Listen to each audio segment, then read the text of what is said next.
नमस्कार. श्री स्वामी समर्थ. श्री स्वामी समर्थ चरणी वंदन करून आजच्या व्हिडिओला सुरुवात करत आहे. आज आपण जाणून घेणार आहोत माघी गणेश जयंतीचे महत्त्व आणि पूजाविधी याबाबत थोडी माहिती जाणून घेणार आहोत. यंदा 2024 यावर्षी माघी गणेश जयंती 13 फेब्रुवारी रोजी आहे.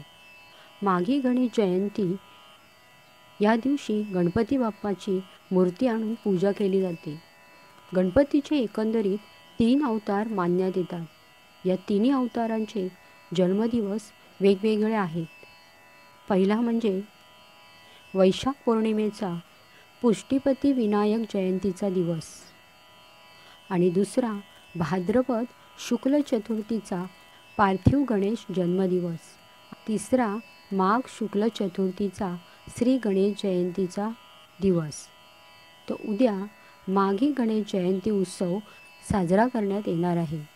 गणपती बाप्पा हे 14 विद्या आणि 64 कलांचा अधिपती आहे.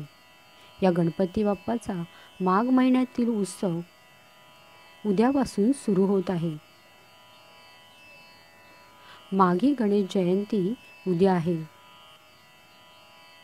माघ महिन्याच्या शुक्ल पक्षातील विनायकी चतुर्थी ही श्री गणेश जयंती म्हणून ओळखली जाते. हा उत्सव माघी गणेश उत्सव म्हणून साजरा केला जातो.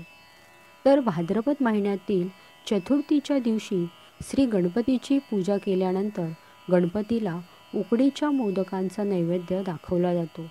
तर माघी गणेश उत्सवात गणपतीला तिळांच्या लाडवांचा नैवेद्य दाखवण्याची प्रथा आहे. माघी गणेश जयंती ही तिलकुंद चतुर्थी म्हणून ओळखली जाते. भाद्रपद महिन्यातील गणेश चतुर्थी अर्थात गणेशोत्सव जेवढा मोठ्या सार्वजनिक आणि घरगुती स्वरूपात साजरा केला जातो त्या तुलनेत माघी गणेशोत्सव फार थोड्या प्रमाणात साजरा करतात. काही जण घरीच गणपतीची मूर्ती आणून पूजा करतात. तसेच काही ठिकाणी तो सार्वजनिक स्वरूपात साजरा केला जातो. श्री गणपती बाप्पाने राक्षसांना मारण्यासाठी 3 वेळा अवतार घेतला असे म्हटले जाते. पहिली वेळ म्हणजे वैशाख शुक्ल पौर्णिमा. त्याला पुष्टीपती विनायक जयंती म्हणून ओळखले जाते. या दिवशी पिठाचा गणपती करून त्याचे पूजन केले जाते. आणि दुसरी वेळ म्हणजे भाद्रपद शुक्ल चतुर्थी जी गणेश चतुर्थी म्हणून ओळखली जाते. या दिवशी श्री गणपती बाप्पाची मातीची मूर्ती तयार करून पूजन केले जाते.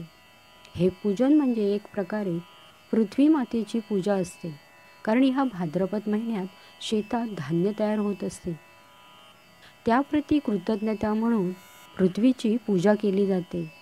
तिसरी वेळ म्हणजे माघ शुक्ल गणेश जयंती. या दिवशी धुंडीराज व्रत करण्यास सांगितले आहे. त्याबाबत स्कंदपुराणात एक कथा आहे की या दिवशी श्री गणेशाने नरांतक राक्षसाला ठार मारले. त्यासाठी त्याने कश्यपाच्या पोटी विनायक नावाने अवतार घेतला. म्हणून ही माघी गणेश जयंती म्हणजेच माघी गणेशोत्सव म्हणून सर्वत्र साजरी केली जाते. या दिवशी उपवास करून धुंडीराज श्री गणेशाला तीळ व साखरेचे मोदक करून अर्पण करायचे असतात. काही जण एक वेळ उपाशी राहून उपवास करतात.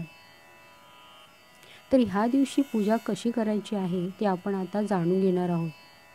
श्री गणपती बाप्पाची मातीची मूर्ती किंवा आपल्या देवघरातील श्री गणपती बाप्पाची धातूची मूर्ती असते त्याची प्राण प्रतिष्ठा करावी. नंतर 16 उपचारांनी म्हणजे षोडशोपचार पूजा करावी. नैवेद्य दाखवून आरती करावी. अथर्व शीर्षाचे पठण करावे. हे पठण 11 वेळा किंवा 21 वेळा करावे. अथर्व याचा अर्थ स्थिर राहणे. मनाची एकाग्रता साधण्यासाठी अथर्व शीर्षाचे पठण फारच फलदायी ठरते. माघी गणेश जयंतीचा उत्सव हा 1 दिवस किंवा त्याहून अधिक दिवस साजरा करावा हा निर्णय प्रत्येकाने स्वतः घ्यावा. स्वतःच्या सोयी किंवा मर्जीनुसार ते ठरवता येते. माघी गणपतीला 21 दुर्वा वाहिल्या जातात. कारण मातृदेवता 21 आहेत असे मानले जाते आणि श्री गणपती बाप्पा हे मातृभक्त होते. त्यामुळे त्यांना 21 दुर्वा वाहिल्या जातात. त्यामुळे त्यांना 21 दुर्वा वाहतात असे म्हटले जाते.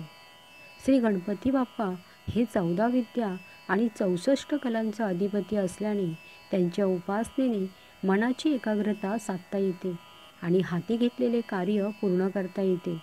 या उत्सवादरम्यान श्री गणेश मूर्तीची पूजा करावी याचा उल्लेख शास्त्रात नाही, परंतु प्रत्येकाने स्वतःला शक्य असेल तसे ठरवावे. काही चुकेल याची भीती बाळगून करू नये. श्रद्धेने, आनंदाने व समाधानाने पूजा करावी. कारण श्रद्धा, पूर्ण विश्वास आणि मनाची एकाग्रता साधून काम केल्याने त्यामध्ये नक्कीच यश आणि आनंद मिळतो. श्री स्वामी समर्थ.